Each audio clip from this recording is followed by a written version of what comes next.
Okay, we had a great second session talking about AI and consumer behavior, and then also getting into CMO's role in advocacy, which I thought was really good. Now I want to get into marketing the marketing, and specifically how you guys are doing that. Before we do, we've got a new attendee that's shown up. The flight was delayed this morning, so I'm glad you finally made it. The adventures of travel. Yeah, it's been quite the day, hasn't it? Yes. So Diane, I'd love to have you introduce yourself and then a brief comment on the state of the industry from your perspective, and then we'll dive into our topic. Great. I'm Diane Charo, EVP of Marketing and Communications at Visit Myrtle Beach, and have been with them for over 8 years now. And prior to that, I'm from Milwaukee, Wisconsin, where I come from the agency side of things, spent my career working at a number of agencies and with a lot of DMOs along the way, as well as other industries. But Travel Wisconsin was one of them. They were my client for 25 years, 3 different agencies, along with many others, and fell in love with travel and tourism and destination marketing, and have been thrilled to be part of on this side, I'll call it the light side, with Visit Myrtle Beach. Awesome. And state of the industry? State of the industry, it's a wild time, isn't it? I think it's an exciting time, but definitely one with its challenges, or as I like to say, opportunities. We have a crazy time of change with AI, really, is a disruptor, right? It's exciting. I got to experience the kind of computer revolution long ago. That was a really exciting time in the agency world. And I see this as a really exciting time for all industries, really. It's disruptive everywhere.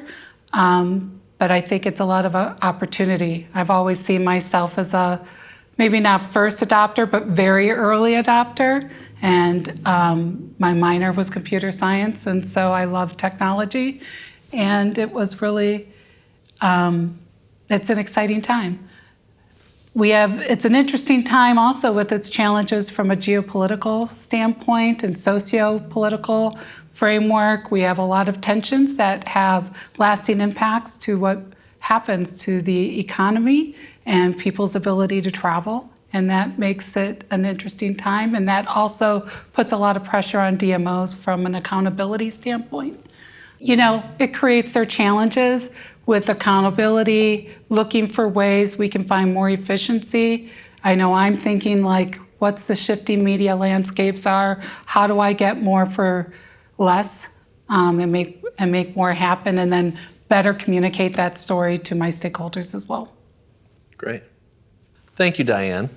So let's get into specifically how you're marketing the marketing from a tactical perspective.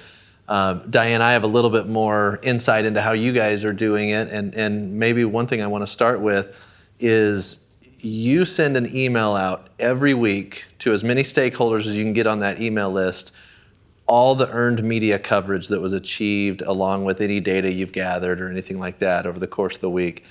How'd you start doing that? Why do you do that, and what's the response been like? So it's definitely grown. It doesn't go to every stakeholder in our community or in our industry, I'll say, within Myrtle Beach area, but it does go to some key select people, and it's very insider metric information as well. It started with wanting to keep our marketing council, which is made up of all the tourism and hospitality members of our board. We wanted to keep them more up to date with everything that was happening, particularly when it was a time of flux, that probably started during the pandemic, really. And I wanted to make sure they had more of a weekly touch base of what we're seeing from a lodging metrics perspective, what we were seeing at a national level for tourism and hospitality trends. Sometimes they're not as familiar. They're very focused on their businesses and maybe have that purview, but they're not seeing as much data and trends that we're following from a broader perspective. And so we could often create those alignments and connections with what we're seeing in our local market to what's happening at a wider perspective. And then public relations, there was a time where, it's interesting because I know a lot of DMOs are experiencing some challenges, or I should say destinations, experiencing some challenges with youth crime this year, and there's been an increase in curfews and things like that in a number of areas, and that creates some unsavory news that can be challenging, and we're always looking to protect the reputation and message around that. There was a time that happened years ago as well, and there was a need to make sure they saw a more balanced perspective of positive and negative news. So it started with the Marketing Council, and then the marketing, my marketing team. As we expanded our agencies and the partners we worked with, I found it another great way to keep all the agencies in the loops on some key activations that were happening and marketing elements that perhaps we launched and went live. And next thing you know, people want all of senior staff to see it. Now it's all agencies. Now it's some community partners. We work with some other chamber. We're like the regional DMO for our area, representing 14 communities. So now I have key contacts in those 14 communities that also got added to this list. So it doesn't replace the CVB Partner Connect newsletter that goes out monthly, but this is more of a deeper dive where you're going to see more of the inner workings and trends and stats that are feeding that. Great. Every week. Every week I do it. It's Fridays, it's moved to Friday lately, but generally between Wednesday or Friday, it's all the headlines I kind of capture and save along the way, any recent reports that are out, along with our lodging metrics. So I wait for that STAR report to come out on Wednesday afternoon, and the PR agency helps me. Our agency, Fahlgren Moortime, will provide me the roundup of the highlights that we captured with monitoring. So some of it's a little gathering info from others, but yes. You put a dollar figure on that? For the earned media? PR? Yeah, PR. We use the systems and we go with the standard that Cision does. We'll actually take the more conservative value of those numbers. We will not add any multipliers, but I don't put the value in the weekly necessarily. It's just headlines. This is what kind of coverage we're receiving. And links. Thanks, Diane. Sorry, For I hope any that wasn't questions too or long. comments? No, that is that's perfect. So I actually talked a little bit about this with Adam when we talked about communicating value to our stakeholders, and we have gone through this process of shifting and shifting and shifting on how we communicate so that it's easier to digest. Jokingly, but not jokingly, we've asked ChatGPT, dumb this down, make this easier to understand.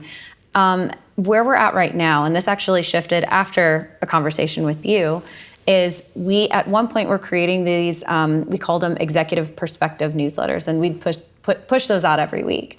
We shifted to our CEO being much more humanized and just saying, hey, this is what's going on with you guys, here's where we're shifting. We have top 4 biggest highlights that we want to touch on. If you have any questions, get with me. Here's all the contacts if you want to dive deeper, which is done miles better than how we've done before. We've also started creating dashboards that have a firewall, but gets you to be a partner in the back end and really start going in on your own time if you want to look at it. But the one thing that we're challenged with doing, and which I'm really excited to do, is similar to your point of creating these committees for people that actually care about these niche things. We're marketers. We put together niche campaigns and personas. Why aren't we doing that with our stakeholders? I love that. Yeah, secret admirer of Myrtle Beach because they do fantastic marketing. It shows up in any city I've been at, but doing really good stuff. From our standpoint, we are a region. So we have 7 jurisdictions, and there are 4 counties, 2 cities, and 1 town of Ashland, Virginia. That's a home to Secretariat. So if you're ever passing by, they just have a statue there. But anyway, we spent a lot of attention on serving those 7 jurisdictions with annual and quarterly meetings with them, just to update them on what we're doing. I was saying also that our board reports, we're never sure what they read, so we flood them with information. It's probably too much information, but they're more and more interested in the metrics. And with our TID board especially, they want hotel room nights and hotel revenues. They've told me, we don't care about impressions, whatever those are, and I've explained it, but we just want the revenues. So we have to look at what our audiences are. As far as the residents in our community relations team is really doing a good job with IM tourism and everything we talked about earlier.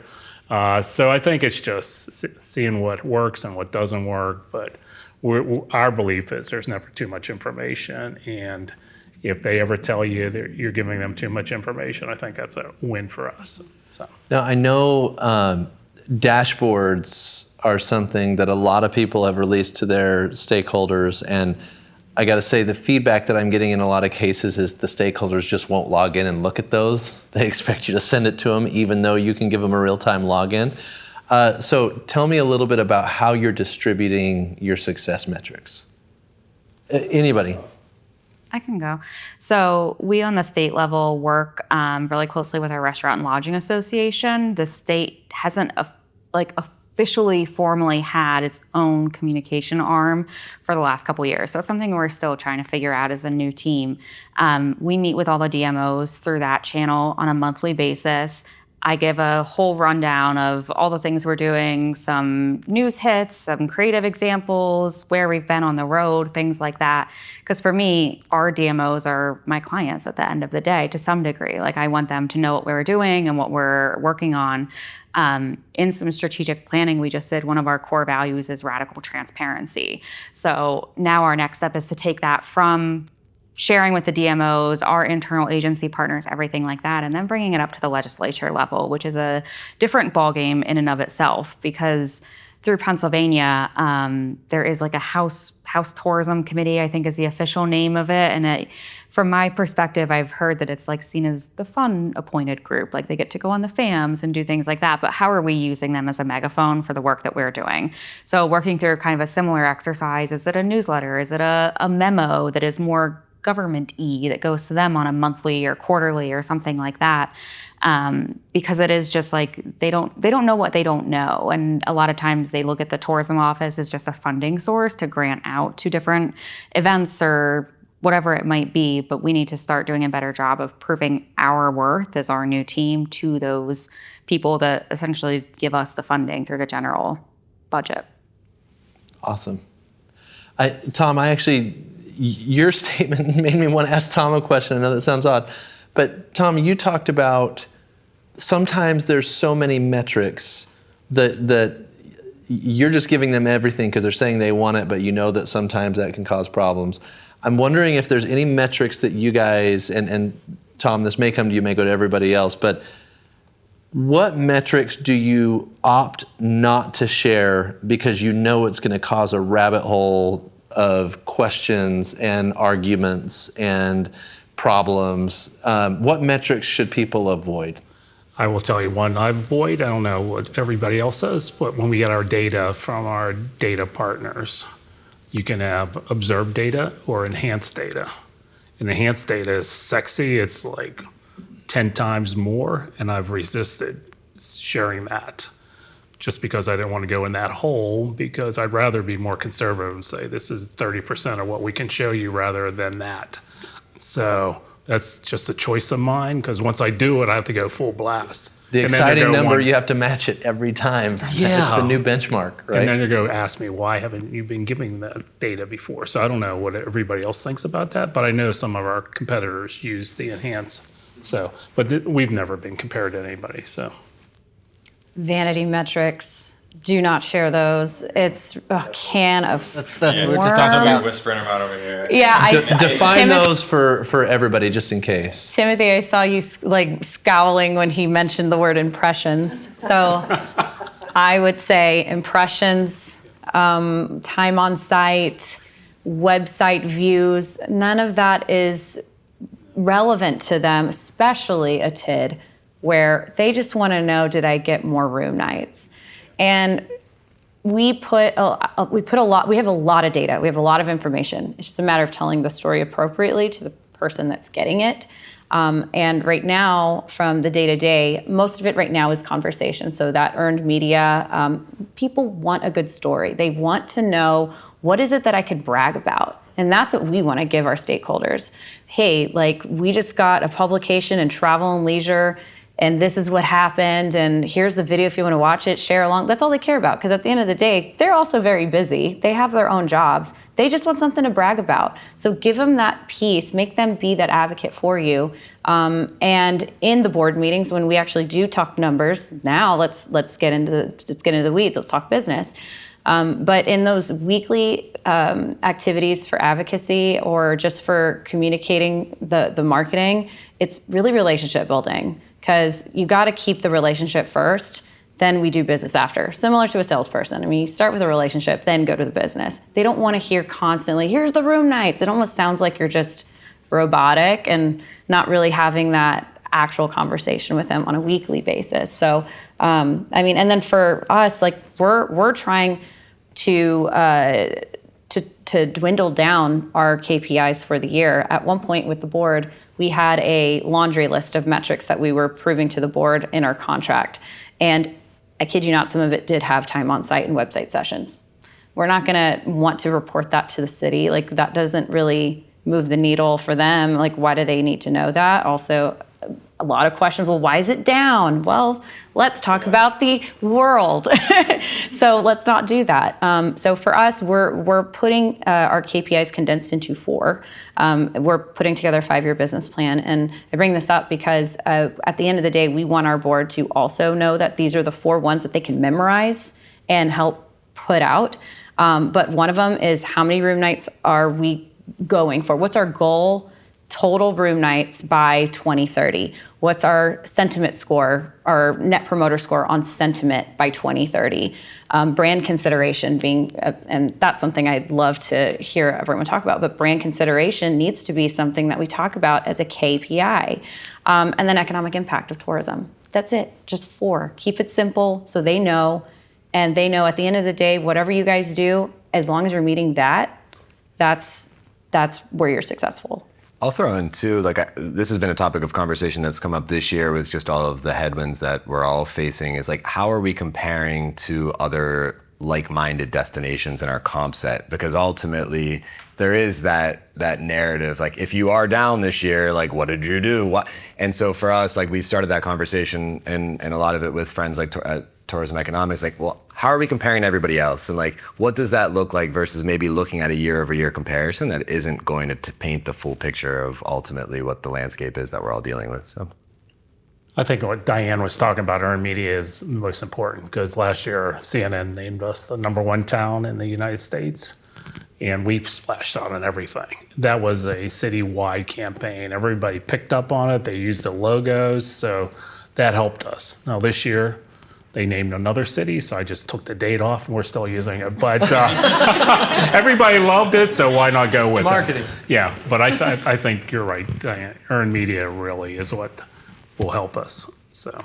Yeah, well, especially locally, because again, it's not you saying it, it's someone else saying it, and that goes really far. I'd love to hear, actually, Zeke, you talk to so many destinations, and you were just telling us earlier about the last minute phone calls you get, like, oh crap, I got to prove my value in 2 weeks. And tell me the metrics that you are hearing consistently that are most important to stakeholders that need to be demonstrated, and then any pitfalls also that you're hearing as you're getting these last minute phone calls. Yeah, I can say at a state level, international. You know what it is? It depends on what's volatile, what's unknown, what's constantly moving. And so, like, international is a big question. And they can't, traditionally, that's not a high frequency changing kind of thing. And it's just coming in. Now it's like, oh, we could be down 30%.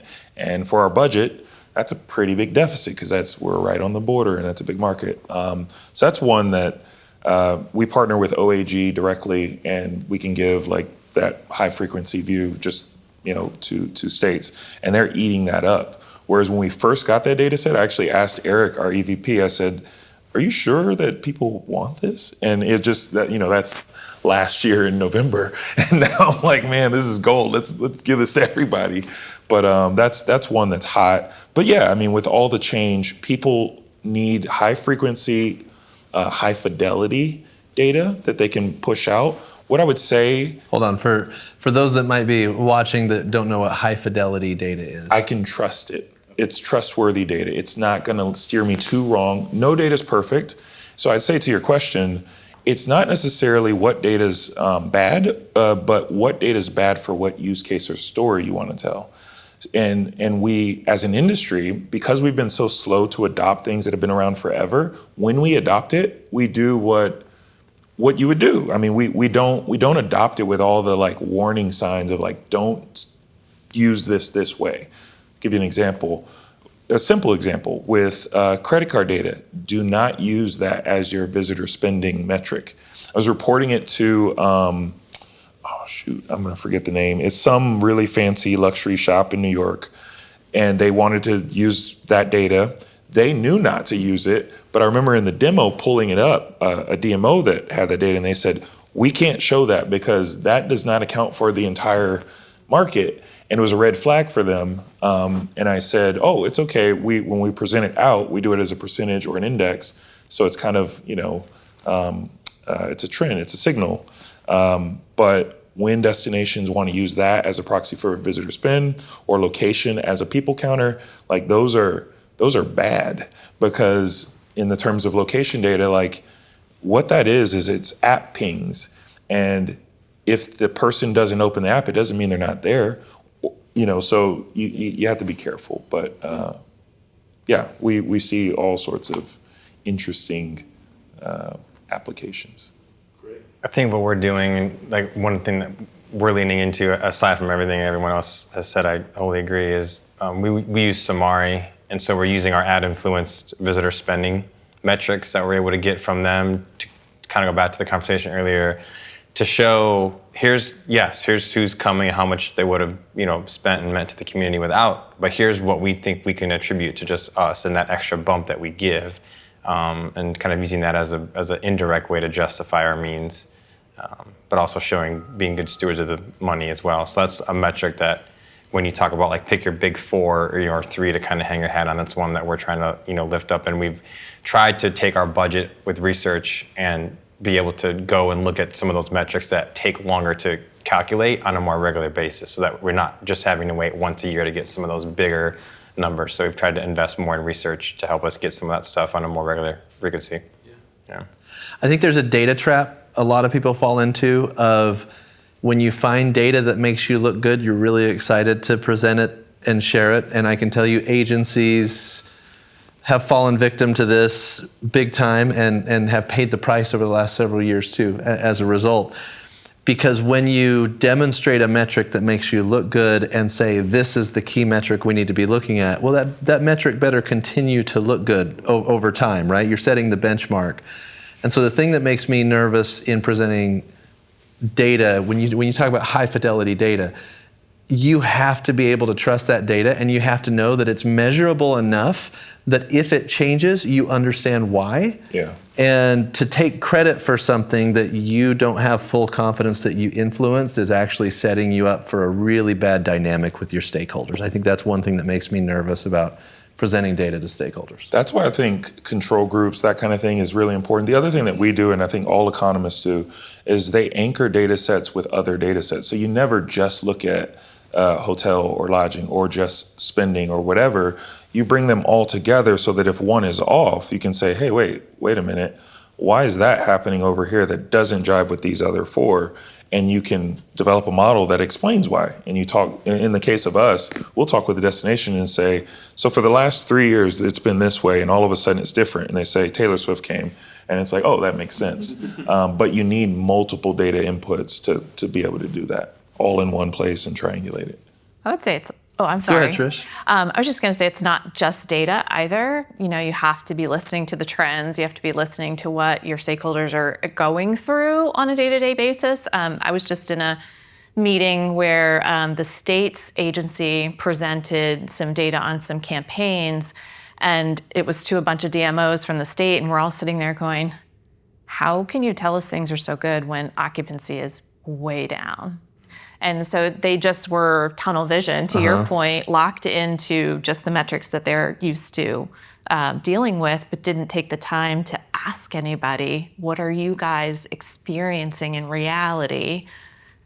That's got to be a part. Maybe that one tactic did really well, but your whole plan is not. And then your credibility is just shot. Exactly. So they lost all credibility on that call because we had to call them out and say, well, okay, but if my city's down, does that mean every other DMO in the state is doing really well if these are the numbers that you're sharing? And so it was a pretty uncomfortable situation for the agency. Totally. One thing, and this is kind of a question for all of you, and Zeke, I'm sure, our team comes to tourism economics with these questions a lot.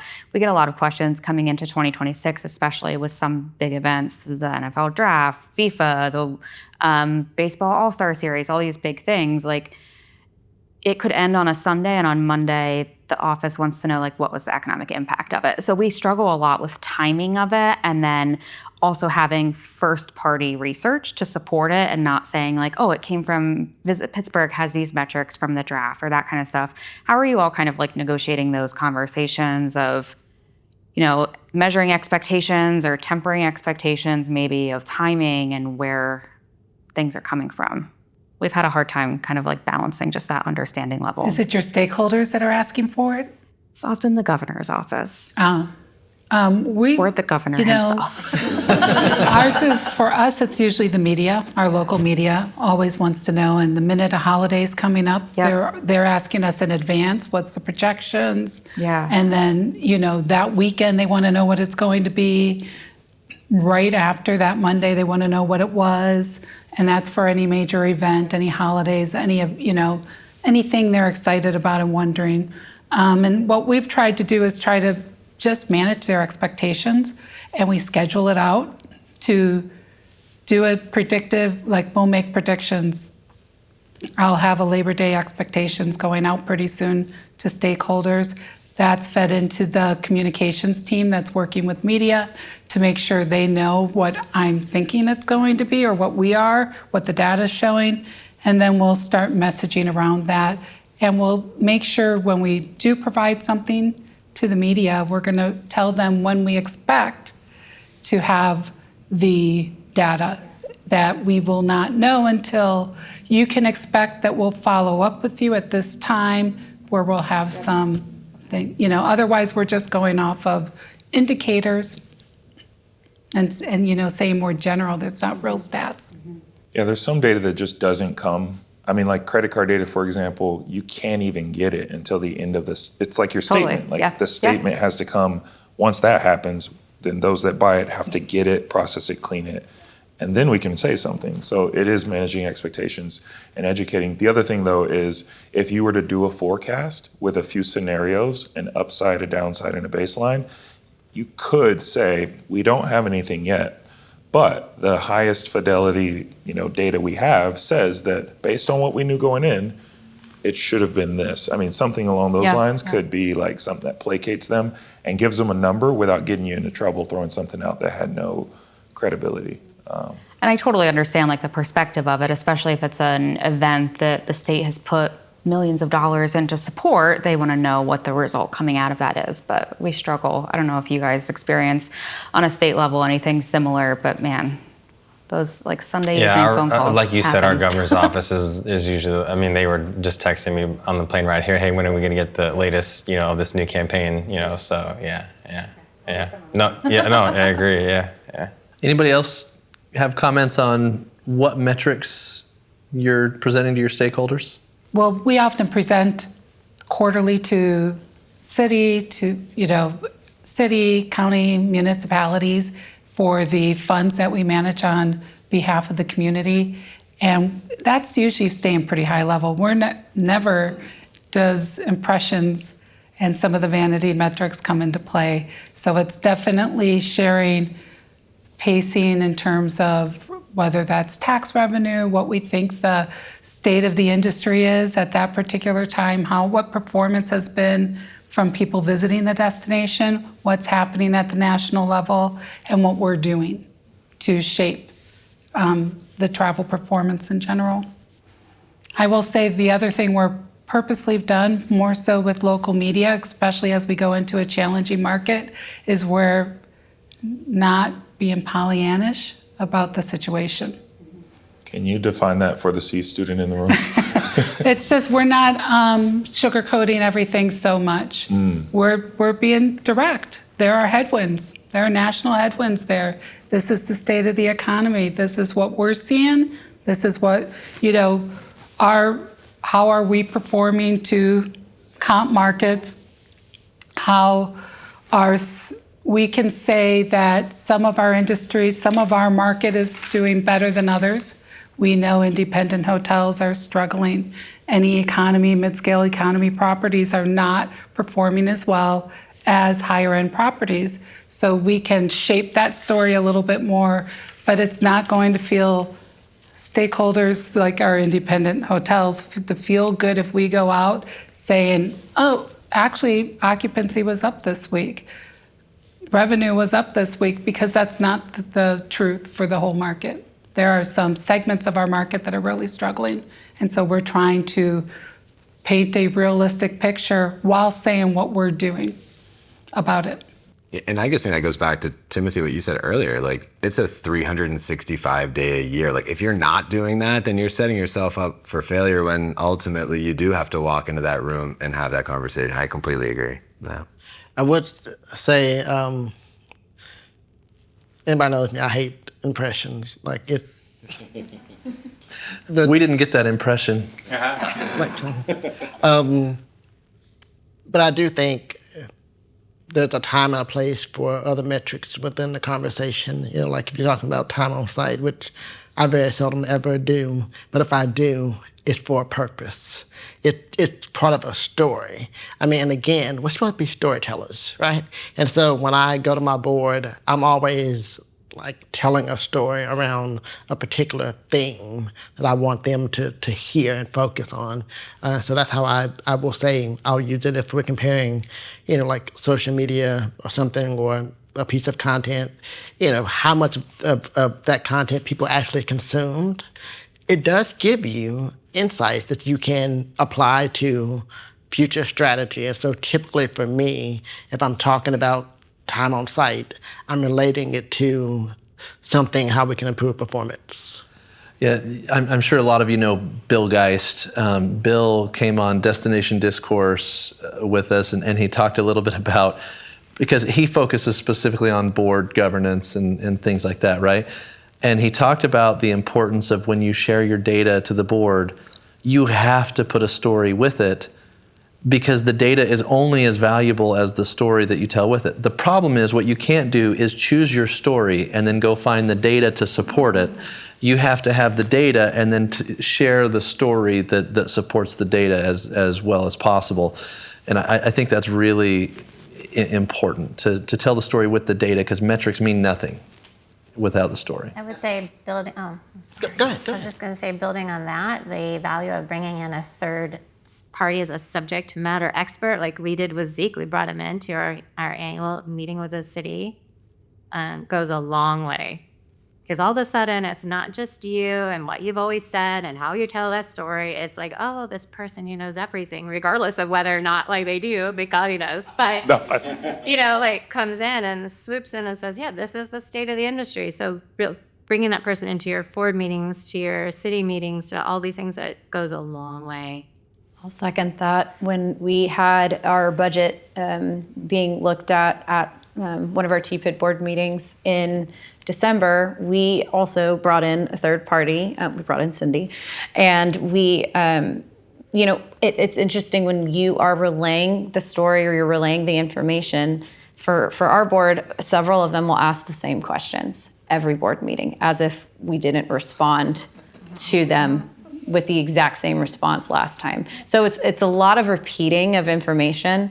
And then when you bring in the third party, they ask the exact same questions. And suddenly they're satisfied? And suddenly they're satisfied. And they get it. And it's I think, to give them grace, they're busy. They probably just forgot that they asked the same question over and over.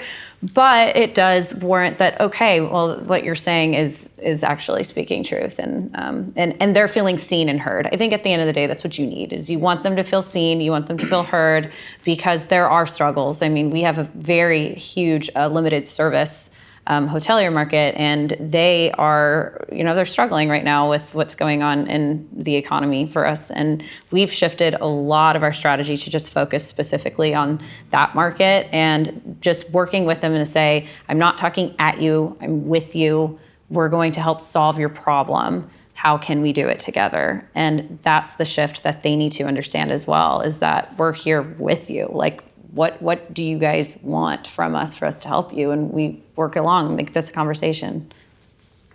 I'm saying this, although I know I'm preaching to the choir. You've all done this, but when I first got to Richmond, I had to build out an awareness campaign, strictly awareness, not driving hotels, room nights. So all they were vanity metrics, impressions, visits to the website, the CTV viewer.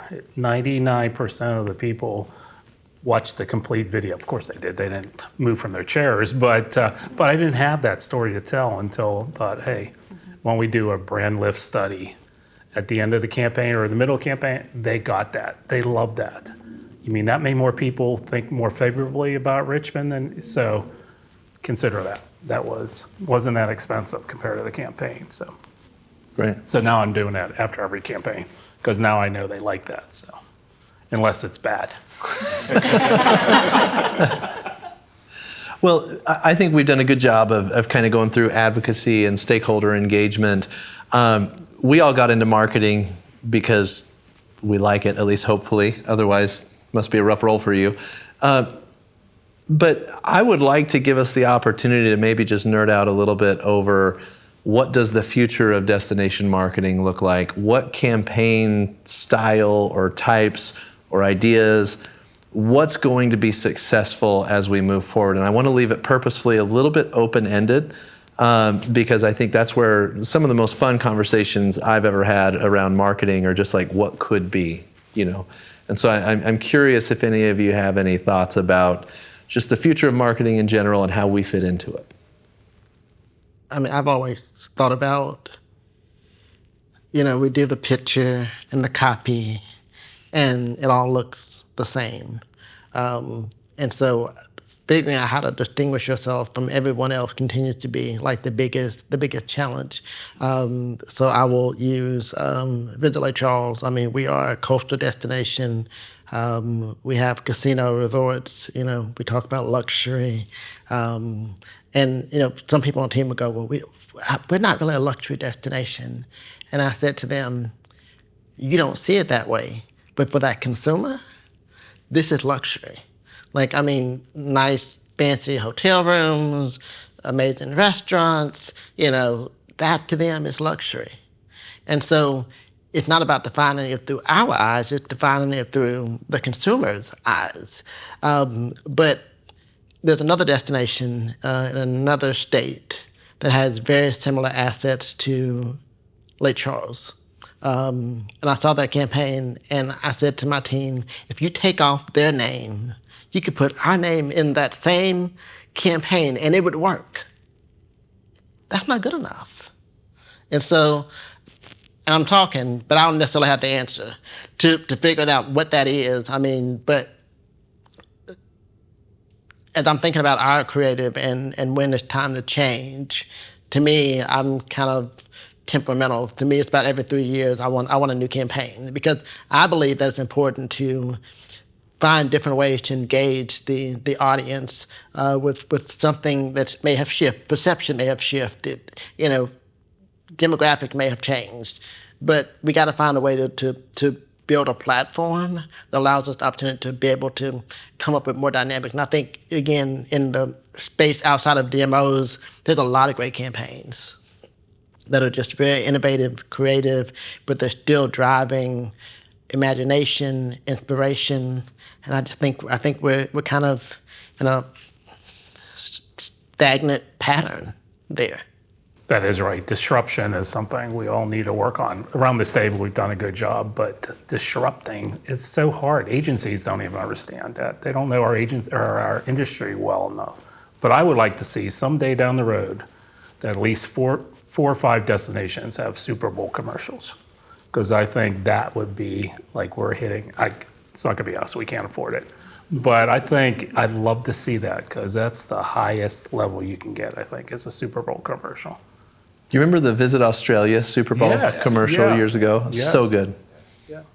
Well, I can jump in because we're in the middle of a whole rebrand of our organization, which will encompass marketing campaigns.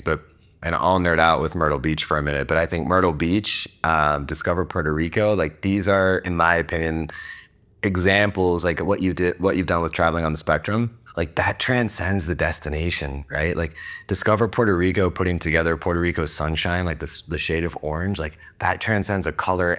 So I think what we're trying to get to is like the heart of that, right?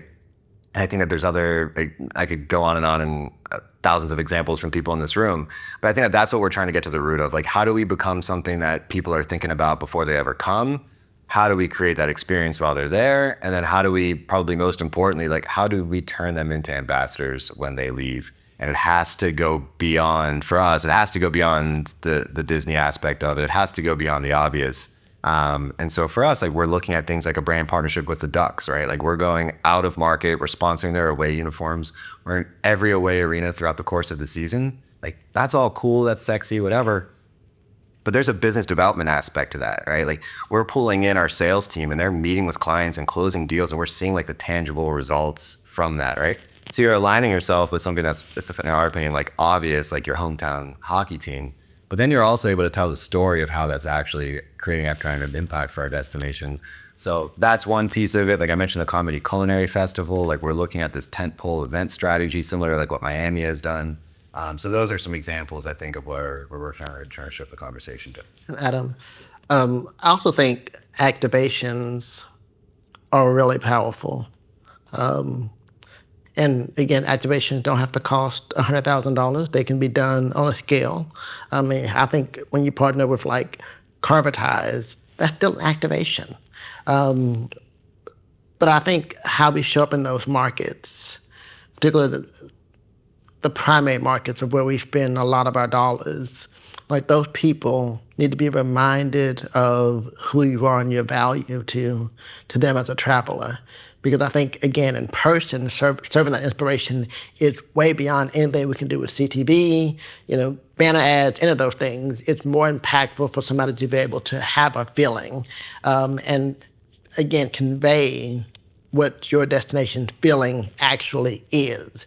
So when we did our campaign, As Much Joy As You Can Pack In, it was about a value proposition of what do we want people to experience when they come here? It's joy. Joy in the food, outdoors, the culinary, the luxury, all of that. And so that to me is a difference in marketing, is you are saying this is what we promise to you as a consumer. And so again, just like other brands, do the same thing. So I feel like at DMOs, that's an area where I think we could improve. You mentioned ambassadors, and a personal kind of anecdote that I am hoping, don't steal it, to bring back to Pennsylvania. So I'm a big reader. I love books, and I'm a member of an online book club that I saw a viral TikTok last year that this book club did a adult summer camp in Maine, in upstate Maine, and it's all just women. I went this year by myself. I didn't know a single person. But the amount of content that comes out of this book club, I mean, I saw it because I was on TikTok just scrolling. And when I was there, I was chatting with the woman who runs it, and she said, "Oh, would Visit PA ever want to sponsor this for us?" And I said, "Yes, absolutely," because look at all these people now that are coming to Maine for it, extending their day. I spent 3 extra days and went to Portland and ate my weight in lobster rolls. But how are we taking like that everyday person and creating them into like that influencer persona, that it's not all shiny, fancy, whatever? From the algorithms now, that my reach can be just as big as someone who has a bajillion followers. So how are we leveraging some more organic things like that? And then, building that sense of community around it too. So fingers crossed, hopefully we'll get into that a little bit in the next year selfishly, so I can just go read books somewhere cozy and comfy. But I've seen so many cool like pop-up things like this. I'm going to another one in the Catskills in the fall that's just like a writer who has built this little community and we're going on a excursion kind of thing. And I think that's an interesting angle that DMOs have not tapped into yet necessarily. That could be a affordable way to do it too. I do think niche is sort of like the future right now. I think, in some respects, the budget issues that we're all facing are going to limit that at the, in the short term right now in the moment. I know we were doing a lot more of that last year than we're going to be able to do this year at the moment. But I do agree with you. I think that is something that we have not tapped that other industries have been way ahead of. But I do think, also, we talked earlier about stakeholder engagement and how, we're kind of behind the curve on that. But I do see, as your answer or your question about the future, I do see an intersection between, now that we're in it, even though we're late, now that we're in it, all the extra data we're getting and all the extra input that we're able to solicit from the community and the buy-in that we're getting around stakeholder engagement, I think will have a better impact on things like our owned media strategy. Because now the community is going to have a better understanding of who they really are. And then we have a better way to figure out how we're going to market and tell that story more authentically. And that's where I think owned media comes in. So I think those two things that we've talked about earlier, I think are going to collide a lot more in the future and allow us the opportunity to do things like you guys have done so well in telling a more authentic story. Even looking in North Carolina, Outer Banks has just launched a new ad campaign all around and initially owned media strategy that they had created. And they even sent it to us and said, this is something we think is really cool. We don't know what we're going to do with it, but it's really cool. It took them a couple months, but they figured it out, and they've done a really good job of launching a full-blown marketing campaign around it. And it's just authentic storytelling of residents and giving the vibe by just being you. It's nothing new in that regard, but we don't do it. And now they're using it as a full-on marketing campaign and putting a paid effort behind it. So I love it. When you're talking about niche audiences, I think there's such an opportunity there, right? And I don't think the investment has to be your massive marketing campaign initiative. And in fact, Katie, you're talking about these simple events. Yeah. I mean, I paid to go to this one in Maine. I would, as the state, totally be a sponsor, underwrite it, because the attendees are going to pay no matter what to go to it. So why not use them for the free exposure, basically? 2 weekends ago, BYU, which is where I went to school, they put on a girl dad camp. And so it was a place where dads could bring their daughters. And so I took my 3 daughters, and we spent 2 days just doing nonstop activities together. And I met people from every state in the country that brought their daughter to this. There is no reason BYU needs to be the one putting this on. Every destination in the country could do this, but BYU owned that one, right? And so it's like, if we pick an audience and create an activation or an event around a specific audience, there's a lot of opportunity not only for us to do the event, but then to leverage content when the event comes to town and now scale it far beyond the attendees, right? And so I think that's going to be, in a world where it's getting harder and harder to tell what's real and what's fake, I think some of these in-person activations and events are going to be really great opportunities for us to connect with either our current or future audiences.